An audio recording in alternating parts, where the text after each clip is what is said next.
สวัสดีครับในคลิปนี้ก็พาทุกคนมาซ่อมเครื่องเชื่อมกันนะครับยี่ห้อนี้นะตามรูปเลยนะ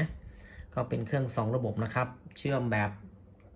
ทูบได้นะครับแล้วก็เชื่อมแบบ MIG หรือว่า MIG ได้นะครับเป็นลวดป้อนอัตโนมัติโดยประมาณนี้นะครับก็เครื่องนี้มาในการที่บอกว่าเปิดไม่ติดนะครับเปิดไม่ติดนะผมก็แกะเครื่องแล้วนะครับถอดฝาเครื่องออกมาก็จะดูจากข้างในนะครับก็อัดแน่นไปด้วยคุณภาพนะก็มีหลายแบบหลายลักษณะนะครับ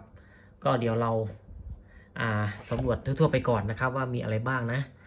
ก็เดี๋ยวมาดูกันนะครับหลังจากที่ผมสำรวจในเบื้องต้นนะครับก็เจอเจ้าตัวนี้นะครับเจ้าตัวนี้นะ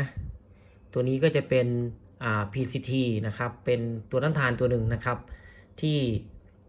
ทำหน้าที่ในการ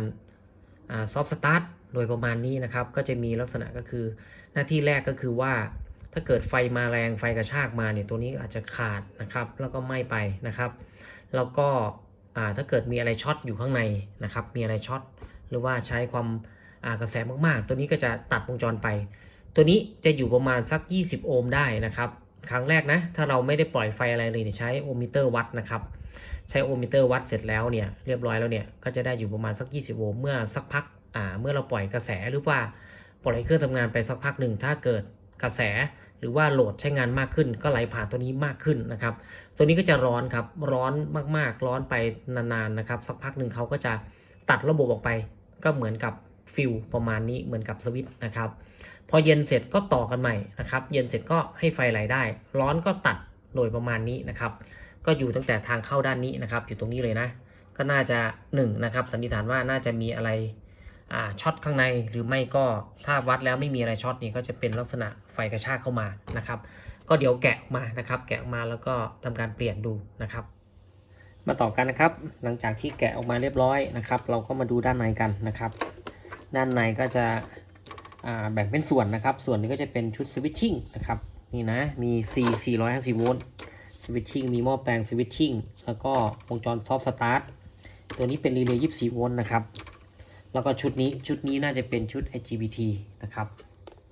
แล้วหลังจากนั้นตัวนี้จะเป็นชุดไดโอดนะครับ power diode นะแล้วก็จะมีหม้อแปลงเอาพุทออกไปนะครับด้านนี้นะก็ตรงนี้ก็จะเป็นส่วนทำงาน2ระบบนะครับ2ระบบนะก็จะเลือกทั่วๆไปนะครับก็จะมี IF ด้านนี้นะครับแล้วก็ตัวที่เสียครับตัวที่เสียเขานี้เขาเรื่องเลยนะตัวที่เสียนี่ผมตรวจเช็คในเบื้องต้นก็เราก็วัด IGBT ก่อนว่าช็อตไหมวัดไดโอดว่าช็อตไหมก็ปรากฏว่าไม่มีอะไรช็อตนะครับก็น่าจะอาจจะเป็นไปได้ว่าแค่ตัวนี้แตกระเบิดไปนะครับจะเป็นเพราะไฟเกินนะครับไฟเกินมานะนี่ครับก็เดี๋ยวตอนนี้เราลองดูก่อนเราค่อยหาตัวใหม่มาเปลี่ยนนะครับลองใช้ตุ่มก็ลองใช้ R 4.7 โอห์มนะครับ5 วัตต์นะตัวนี้เป็น R soft start โดยประมาณนี้นะครับก็ปล่อยไฟเข้ามา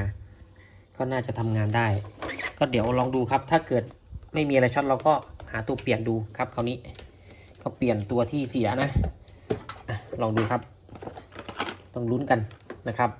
ก็เดี๋ยวสวิตช์อยู่ด้านในตอนนี้ผมเปิดสวิตช์เรียบร้อยแล้วนะครับเปิดเลยนะ3 2 1ปรากฏว่าทำงานได้นะครับทำงานได้ตามปกตินะก็ไม่มีอะไรนะครับไม่มีอะไรเสียนะเดี๋ยวผมหาตัวเปลี่ยนดูครับคราวนี้ตอนนี้ผมก็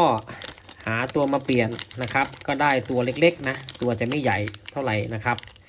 ตัวนี้ก็อยู่ประมาณสัก22โอห์มนะครับ22โอห์มแต่ตัวนี้ผมไม่แน่ใจว่าอยู่สักเท่าไหร่นะ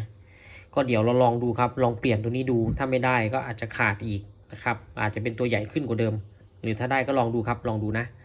ใช้ตัวนี้นะครับตัวนี้เป็น PCT นะครับตามนั้นนะประมาณนี้นะครับตัวนี้เมื่อร้อนมากๆเนี่ยความต้านทานก็จะสูงขึ้นเรื่อยๆก็คือร้อนมากก็จะตัดวงจรออกนะครับจะต่างจากไอ้ตัว NCC นะตัวดำนะครับตัวดำๆนะที่เราเคยเห็นตัวนี้จะเป็นตัวสีเขียวนะครับก็เดี๋ยวลองดูก่อนนะลองวัดความต้านทานดูครับความต้านทานนี่เท่าที่วัดได้จะอยู่ที่ประมาณสัก20โอห์มนะครับ20โอห์มนะเราลองดูครับ20โอห์มตัวนี้ได้เท่าไหร่ตัวนี้อยู่ที่ประมาณ20โอห์มโอเคนะครับเดี๋ยวลองดูนะว่าจะไหวไหมเปลี่ยนเรียบร้อยแล้วนะครับเราก็จะมาทดสอบดูนะครับตัวนี้นะ ลองดูครับคราวนี้ว่าจะไหวไหมผมจะเปิดสักพักหนึ่งแล้วก็จะมาจับตรงนี้หน่อยนะครับว่าร้อนขนาดไหนนะครับ3 2 1เปิดเรียบร้อยนะครับ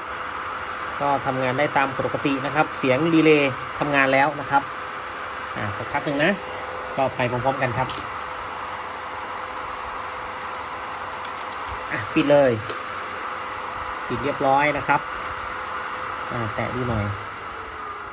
ตัวนี้ก็ไม่ร้อนมากนะครับไม่ร้อนมากแทบจะไม่อุ่นด้วยนะครับตัวนี้หน้าที่ของเขาจริงก็คือเปิดไฟให้ไฟ220โวลต์วิ่งเข้ามาในระบบได้ก่อนนะครับเป็นชั่วระยะเวลาหนึ่งนะครับมีแรงดันประมาณสักน่าจะอยู่ที่ประมาณสัก200กว่านะครับ220โวลต์นี่แหละอาจจะถึงอาจจะไม่ถึงโดยประมาณนี้นะครับเปิดไฟให้เข้ามาในระบบก่อนเพื่อให้สวิตชิ่งได้ทำงานนะครับเมื่อสวิตชิ่งได้ทำงานแล้วเนี่ยเขาก็จะส่งไฟ24โวลต์กลับมาที่รีเลย์ตัวนี้นะครับสั่งรีเลย์ตัวนี้ให้ออนพอออนเสร็จเนี่ยตัวนี้ก็ไม่ได้ใช้งานแล้วก็ถูกตัดทิ้งไปนะครับเพราะฉะนั้นตัวนี้เป็นตัวเปิดระบบเริ่มต้นเป็นตัวซอฟต์สตาร์ทประมาณนั้นนะครับให้กับวงจรซอฟต์สตาร์ทเป็นตัวต้านทานนะครับแล้วก็อีกหน้าที่หลักก็คือถ้ามีไฟเกินมีอะไรมาความร้อนก็จะสูงมากนะครับก็จะตัดวงจรได้อย่างเร็วแล้วก็อย่างที่เราเห็นก็ผมคิดว่าน่าจะเป็นลักษณะไฟเกินนะครับไฟเกินมาตัวนี้ก็ของมากับบริษัทเขาอาจจะคุณภาพดีนะครับแล้วก็ตัวใหญ่ด้วยผมก็ใส่ตัวเล็กเข้าไปนะครับเดี๋ยวก็ต้องลองเชื่อมลองอะไรดูนะครับก็น่าจะไม่มีปัญหานะแต่ก็เดี๋ยวลองศึกษาข้อมูลดูนะครับก็จะเป็นยังไงนะครับโอเคเดี๋ยวผมประกอบแล้วก็ไปทดลองเชื่อมนะครับถ้าปกติทุกอย่างเรียบร้อยคงจะขออนุญาตหยุดคลิปนะครับคงจะใช้เวลาไม่นานสำหรับคลิปนี้นะครับก็เก็บตกมาฝากกันนะครับเพราะว่าก็จะพยายามตั้งปณิธานไว้ว่าทุกเครื่องที่เราซ่อมนี่ก็จะบันทึกวิดีโอไว้นะครับบันทึกคลิปไว้เผื่อบางคนก็อาจจะใช้ประโยชน์ไม่มากก็น้อยนะครับก็ต้องขอบคุณด้วยนะครับสวัสดีครับ